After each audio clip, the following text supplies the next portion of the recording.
শীতকাল মানেই নাকি শুধু মজার মজা, খেয়ে শান্তি, বসে শান্তি, শুয়ে শান্তি।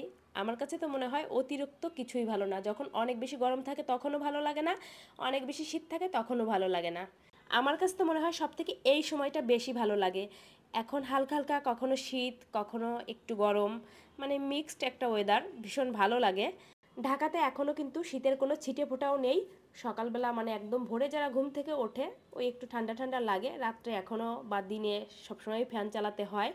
তো আজকে শীতকালীন মজার মজার সব খাবার দাবার সারাদিন রান্না করব। খিচুড়ি রান্না করব সকালের খাবারের জন্য, বেশ কয়েক রকমের শীতকালীন সবজি দিয়ে নরম খিচুড়ি, যেটা ভীষণ ভালো লাগে। তো পরিমাণ মতো তেল দিয়ে তারপর দিয়ে দিলাম একটা শুকনা মরিচ, তেজপাতা আর হলো পাঁচফোড়ন। আর এই খিচুড়িটা পাঁচফোড়ন ছাড়া একদমই ভালো লাগে না, ঠিকঠাক স্বাদটাই আসে না। দুই রকমের ডাল দিয়েছিলাম, মানে চাল ডালের পরিমাণটা সমানই দিয়েছিলাম। তো ভালো করে চাল ডাল হলুদ আর লবণ দিয়ে কিছু টাইম কষিয়ে নিতে হবে। তারপর দিয়ে দিতে হবে বেশি করে জল, পরিমাণ একটু বেশি পরিমাণেই রান্না করছি, মানে সকালে খাওয়ার পর আর একটু থাকবে দুপুরে যাতে আমি আবার খেতে পারি। খিচুড়ি যেহেতু আমার পছন্দ, সবভাবে যে কোনো সময় যে কোনো ওয়েদারে ভালো লাগে খিচুড়িটা। তো পাশের চুলায় আবার জল গরম বসিয়ে দিয়েছি চায়ের জন্য, একটু চাও খেতে হবে। শীতের সকালে এক কাপ চা ছাড়া আমার আবার একদমই চলে না। আর একদম ভোরেই যেহেতু ঘুম থেকে উঠি, এই সকাল সকাল উঠে জলের কাজ তো অনেকই করা হয়, কিচেনে আসা মানেই জলের কাজ করা, একটু চা খেলে ভালো হয়। শীত চলে এসেছে আর প্রচণ্ড বাতাস শুরু হয়ে গেছে। দুইটা ব্যালকনির দরজা খুলতেই পারি না, সারাদিন বাতাস থাকে। কিচেনের জানলা দিয়েও অনেক বাতাস আসে, কিন্তু কিচেনের জানলা তো আর অফ করতে পারি না, ওই ছাঁকনিটা শুধু দিয়ে রাখি, না হলে রান্না করা সম্ভব হয় না, অনেক বাতাস লাগে চুলায়। তো চাও করে নিলাম। কিচেনের এই জানালাটা হলো উত্তর সাইডে, এর জন্য একদম টানা বাতাস লাগে, হয়তো 2-3 মাসে এরকম বাতাস থাকবে। আর এই টাইমে রৌদ্রও ব্যালকনিতে লাগবে না, আবার গরমের টাইমে কিন্তু অনেক রৌদ্র লাগে। তো চাটা ঢেকে তারপর একটু সবজি কাটবো, তারপর আস্তে ধীরে বসে খাবো, কারণ একটু শান্তি করে বসে চা না খেলে ভালো লাগে না। আর একদম গরম চাও খেতে পারে না, যদিও শীতের সময় খুব তাড়াতাড়ি চা ঠান্ডা হয়ে যায়। চলুন দেখি ফ্রিজে কী কী সবজি আছে বের করে নেই। আর ডিমও নিয়ে যাব, ডিমটা হলো সিদ্ধ করব। সিদ্ধ ডিমই বাসায় খাওয়া হয় বেশি, ভাজি কম খাওয়া হয় মাঝে মধ্যে। লাউ নিয়ে আসছিলো গতকাল একটা, আশা করি লাউটা ভালোই হবে, একদম ছোট্ট একটা লাউ। তো চলুন দেখি কেমন হয়। নিয়েছি বেশ কয়েক রকমের সবজি, ওই মিষ্টি কুমড়া, তারপর নিয়েছি গাজর, পেঁপে, লাউ, এই তো এইগুলোই। তো দেখলাম কেটে বেশ ভালো আছে। আজকে লাউ দিয়ে ভাবছি চিংড়ি মাছটাও রান্না করব। খিচুড়িটা নামিয়েই তারপর চিংড়ি মাছটাও বসিয়ে দেবো, এর মাঝে আবার সবজি টবজিও কেটে রেডি করতে হবে, মাছের জন্য মাছ কাটতে হবে। মাছ গতকাল ওইভাবে রেখে দিয়েছিলাম, আনার পর আর কাটা হয়নি।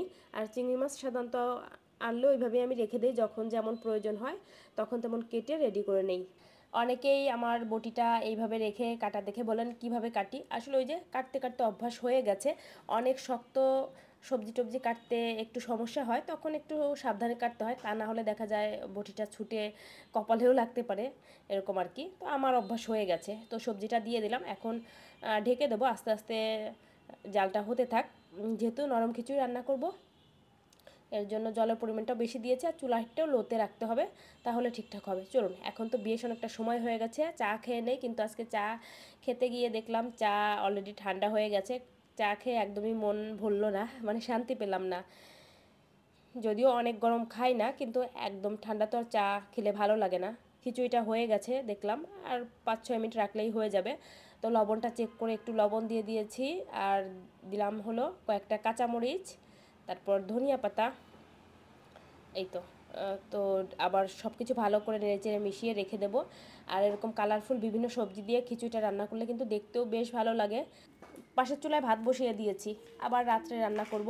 ভাতটা দেখা যায় রাতে গরম গরমই রান্না করা হয়, শীত হোক বা গরম হোক। তো মাছটা কেটে পরিষ্কার করে নিয়েছি, মাছের জন্য লাউটা চিকন করে কেটে নিয়েছি।